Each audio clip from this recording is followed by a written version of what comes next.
সাল্লাল্লাহু আলাইহি ইসলামের আত্মীয় স্বজনরাও আল্লাহর রাসূলকে আত্মীয়তার সম্বোধন ধরে নাম ডাকতেন না, ডাকতেন ইয়া রাসূলুল্লাহ। কারণ আল্লাহ বলেছেন লা তাজআলু দুআ আর রাসূলি বাইনাকুম কা দুআই বা'দিকুম বা'দা, তোমরা একে অন্যকে যে নামে ডাকাডাকি করো আমার নবীকে এই নামে ডাকাডাকি করবে না। অথবা আরেকটা অর্থ হতে পারে নবীর ডাক আর অন্যের ডাক এক পাল্লায় মাপবে না তোমরা। এজন্য রাসূল সাল্লাল্লাহু আলাইহি ইসলামকে ডাকার সময় আমরা কি বলি? ইয়া আইয়ুহান নবী বলি, ইয়া আইয়ুহার রাসূল বলি, ইয়া রাসূলুল্লাহ বলি, ইয়া নবী বলি। কিন্তু কখনো সামনে সেকেন্ড পার্সনে দাঁড়িয়ে ইয়া মুহাম্মদ, হে মুহাম্মদ বলে আপনি ডাকতে পারেন না। ওই ব্যক্তিকেই ডাক দিল ইয়া মুহাম্মদ। এরপরে যেটা বলল সেটা বড় ভয়ঙ্কর কুফরি।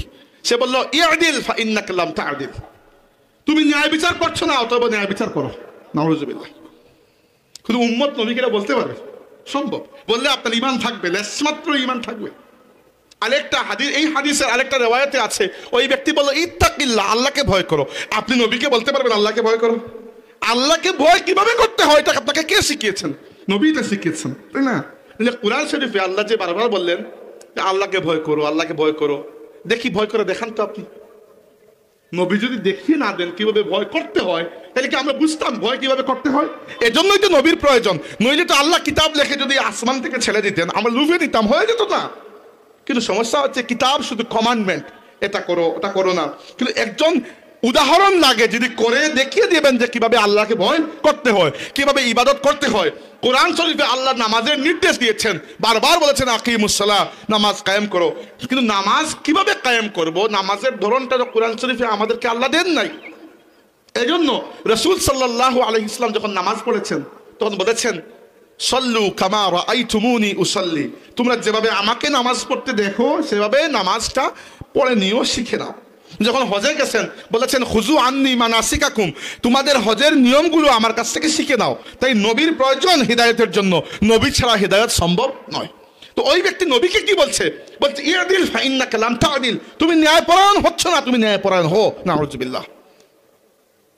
রাসূল সাল্লাল্লাহু আলাইহি ওয়াসাল্লাম বললেন ওয়াইহাক, আফসোস, আমি যদি ন্যায় বিচার না করি আর কে ন্যায় বিচার করবে?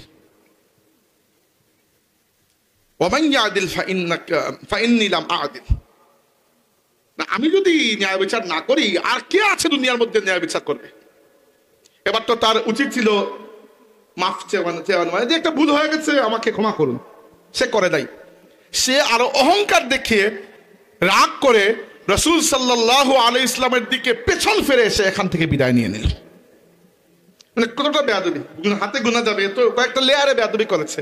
উমর ইবনে খাত্তাব রাদিয়াল্লাহু আনহু বললেন ইয়া রাসূলুল্লাহ, আমাকে আদেশ দিন এই মুনাফিকের মাথা আমি শরীর থেকে আলাদা করে ফেলব। উমর ইবনে খাত্তাব রাদিয়াল্লাহু আনহু কি পরিমাণ আল্লাহর রাসূলের ব্যাপারে সেনসিটিভ, ইসলামের ব্যাপারে তিনি কতটুকু সংবেদনশীল আমরা জানি।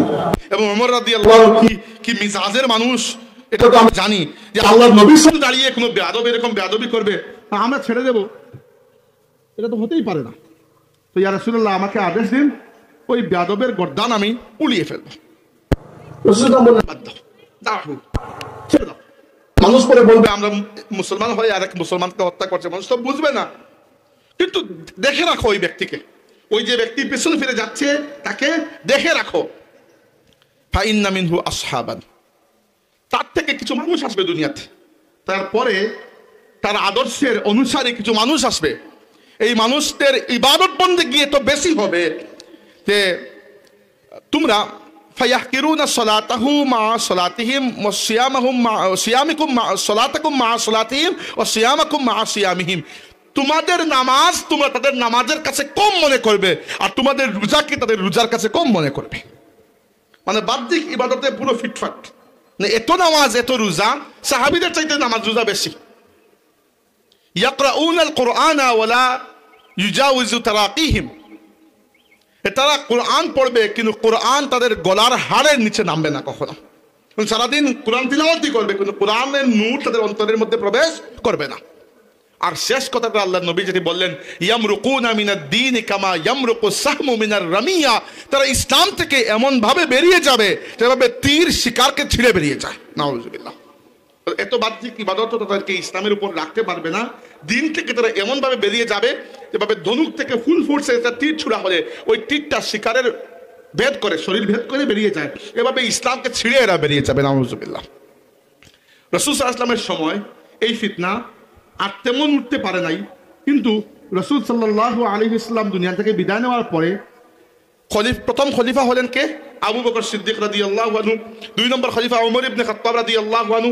3 নম্বর খলিফা হচ্ছেন ওসমান ইবনে আফফান রাদিয়াল্লাহু আনহু। আবু বকর রাদিয়াল্লাহু আনহু খলিফা ছিলেন 2 বছর 4 মাসের মতো, 3-4 মাস। ওমর ইবনে খাত্তাব রাদিয়াল্লাহু আনহু খলিফা ছিলেন 10 বছর 6 মাসের মতো। ওসমান রাদিয়াল্লাহু আনহু খলিফা ছিলেন 12 বছর। ওই 12 বছরের মধ্যে প্রথম 8 বছর একেবারে হুবহু যেভাবে আবু বকর রাদিয়াল্লাহু আনহু এবং ওমর রাদিয়াল্লাহু আনহুর সময় ইসলামের যেরকম জয় ধ্বনি ছিল, ইসলামের যেরকম বিজয় সব দিকে, ইসলামের সাহাবা কিরামের মাধ্যমে আল্লাহর দ্বীন ইসলাম এই উম্মত সুসংহত হয়েছিল, এই একই ধারায় চলতে থাকলো। কিন্তু উসমান রাদিয়াল্লাহু আনহুর শেষ 4 বছর এই মুনাফিকরা, এই যে যারা ওই ব্যক্তির অনুসারী, এরা ফিতনা শুরু করলো এবং পরবর্তীতে মুসলিমদেরকে নিয়ে তারা মদিনা ঘেরাও করে আল্লাহর রসুলের সাহাবী মুসলিম বিশ্বের 3য় খলিফা উসমান রাদিয়াল্লাহু আনহুকে এরা শহীদ করে ফেললো। নাউজুবিল্লাহ। এবং পরবর্তীতে আলী রাদিয়াল্লাহু আনহুর দলে এরা ভিড়ে গেল। আর আলী রাদিয়াল্লাহু আনহু সেই সময় এই ফিতনার মধ্যে এদেরকে যে খুঁজে বের করবেন নিজের দল থেকে, এই উপায় তো ছিল না, কারণ তার নেম প্লেট লাগানো নয়। কিন্তু সিফিনের যুদ্ধ হয়েছিল, যখন সিফিনের যুদ্ধের পরে একদিকে আলী রাদিয়াল্লাহু আনহু, আরেকদিকে মুআবিয়া রাদিয়াল্লাহু আনহু, দুইজনই সাহাবী, কিন্তু রাজনৈতিক কারণে একটা যুদ্ধ হয়ে গেছে।